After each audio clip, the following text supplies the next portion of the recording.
कसाय की मंदता अलग चीज है और समता भाव अलग चीज है। सारी दुनिया क्या करती है, समता भाव को और कसाय की मंदता को एक समझ लेती है। एक नहीं है, बिल्कुल एक नहीं है। आप देखो, जैसे आपने मेरे पे गुस्सा किया, मान के चलो, कोई मेरे अनुकूल काम नहीं किया और मैंने आपको क्रोध नहीं किया, तो आप कहते बड़ा समता भाव है, कह देते कि नहीं? लेकिन ये समता भाव नहीं है, ये तो कसाय की मंदता है। कि क्यों? कि मेरा तीव्र कर्म का उदय नहीं आया, अथवा मेरी क्रोध करने की नेचर ज़्यादा नहीं है, क्रोध करने की प्रकृति नहीं, तो मुझे क्रोध आता नहीं। तो हम क्या करते हैं कि किसी को क्रोध मान माया लोभ कम हो ना, तो हम उसे समता भाव समझ लेते हैं। पकड़ में आ रहा? और प्रवचन सार में समता भाव को चारित्र्य कहा है और चारित्र्य सम्यक दर्शन पूर्वक कहा है। ख्याल में है ना? चारित्रम खलु धम्मो, ये प्रवचन सार में कि चारित्र ही धर्म का मूल है। तो फिर बोले वो चारित्र क्या है? बोले वो चारित्र समता भाव है। मोह क्षोभ से रहित वो भाव ही समता भाव। तो वो समता भाव क्या है? ये हमारे को मास्टर जी को क्रोध नहीं आता, मान के चलो उदाहरण के लिए, और मुझे बहुत आता है, तो हम मान के लोग क्या कहेंगे कि विवेक जी के पास समता भाव कम है और मास्टर जी के पास समता भाव ज़्यादा है। लेकिन वास्तव में समता भाव इसे नहीं कहते। समता भाव तो वीतराग भाव का नाम है। सुख में भी वही भाव और दुख में भी वही भाव, इसका नाम समता भाव। ख्याल में आया कि नहीं? क्रोध आया, क्रोध नहीं आया, ये तो प्रकृति जन्य है, कर्म जन्य है, ये तो नेचर वाइज है। किसी किसी की नेचर ऐसी होती है कि क्रोध ज़्यादा आता है, किसी किसी की नेचर ऐसी होती है क्रोध कम आता है। उसमें कोई बड़ी बात नहीं है। बात बड़ी ये है कि तुम्हारी क्रोध में मान्यता क्या है। प्रश्न ये है, क्रोध आया और क्रोध गया, ये छोड़ो, ये बताओ क्रोध किसका मानते हो? मैंने क्रोध किया, इसका नाम भी मिथ्यात्व है पंकज जी, और मैंने क्रोध नहीं किया, इसका नाम भी मिथ्यात्व है। मैं बड़ा मंद कसाई हूं, मुझे गुस्सा नहीं आता, इसका नाम भी मिथ्यात्व है। तू अपने को किस रूप मानता है? अरे मैं तो क्रोध से भिन्न त्रिकाली ध्रुव भगवान आत्मा हूं, मैं तो जानने देखने वाला तत्व हूं। यही बात तो ख्याल में नहीं आती, मिथ्या दृष्टि। ख्याल में आया ना? ये मिथ्या दृष्टि जीव कभी भी कर्तृत्व रहित होना नहीं चाहता, क्योंकि मिथ्या दृष्टि को यही लगता है कि मैं कुछ नहीं कर सकता, मैं कुछ नहीं कर सकता, मैं कुछ नहीं कर सकता। उसको हमेशा क्या करना है? करना है। वृषिण संयम तो करने पड़ेंगे ना, अपने आप थोड़ी हो जाएंगे। उससे कहते नहीं अपने आप हो जाएंगे। उसके अंदर का अहंकार कहता है 3 काल में नहीं होंगे। क्यों नहीं होंगे? अजय एक बात बताओ दिनेश जी, ये मिथ्या दृष्टि की मान्यता ऐसी क्यों है कि नहीं होंगे?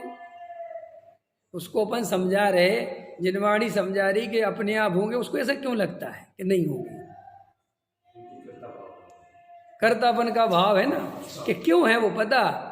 उसने जब से जन्म लिया है तब से पर में ही किया है। समझ में आया?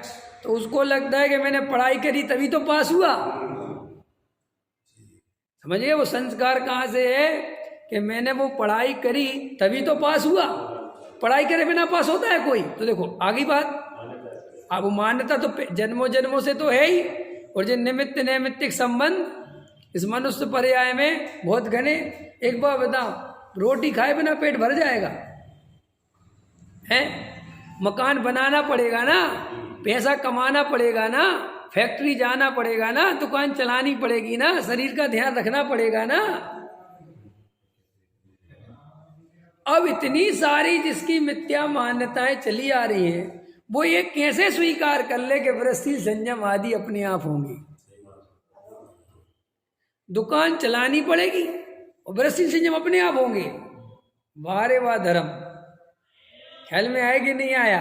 अरे भाई साहब, विरसशील संयम भी पाले बिना नहीं पलेंगे। अब देखना उसकी मान्यता, ध्यान से समझना। तो वो क्या सोचता है? तो उससे हमने कहा कि अरे तुम्हें विरसशील संयम आदि पालने में तो वो तकलीफ होती है, आकुलता होती है। ख्याल में आया कि नहीं आया? ये धर्म थोड़ी है। वो कहता है क्या बात करते हो, आकुलता किसमें नहीं होती? दुकान जाते हैं तो आकुलता नहीं होती क्या? तो वो आकुलता सहते हैं कि नहीं सहते पैसा कमाने के लिए? तो वैसील संयम आदि में भी आकुलता होगी, इसमें क्या दिक्कत है? वो ऐसे नहीं होता, धर्म भी दुख रूप ही होगा, तब सुख मिलेगा, क्योंकि उसकी ये मान्यता आज की नहीं है। समझो ज्ञान से, बहुत इंपॉर्टेंट बात बता रहा हूँ मास्टर जी।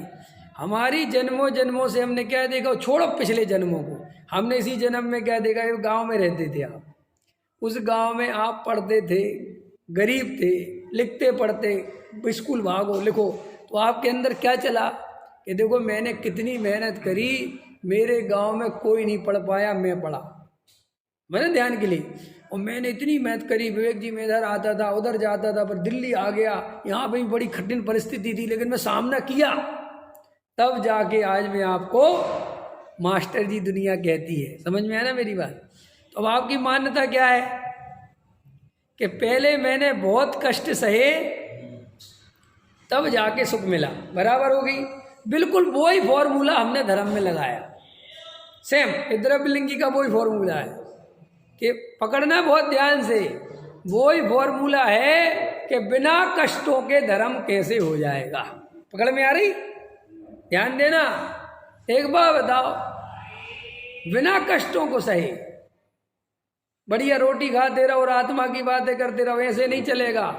देखो मुनिराज भरी दोपहरी में चलते हैं, पाँव में छाले पड़ जाते हैं, एक टाइम भोजन करते हैं, ख्याल में आया ना?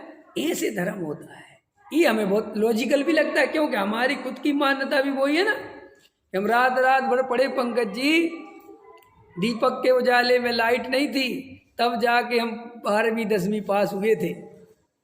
तो अभी धर्म के नाम पे भी क्या लगेगा कि शास्त्रों को पढ़ो, क्षयोपशम ज्ञान बढ़ाओ, क्रिया पालो।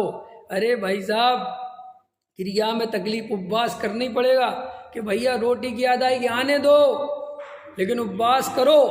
तो हमने क्या किया कि अपने जीवन में जो भी पुरुषार्थ हमने जाना था, वो सारा पुरुषार्थ कष्टमय जाना था।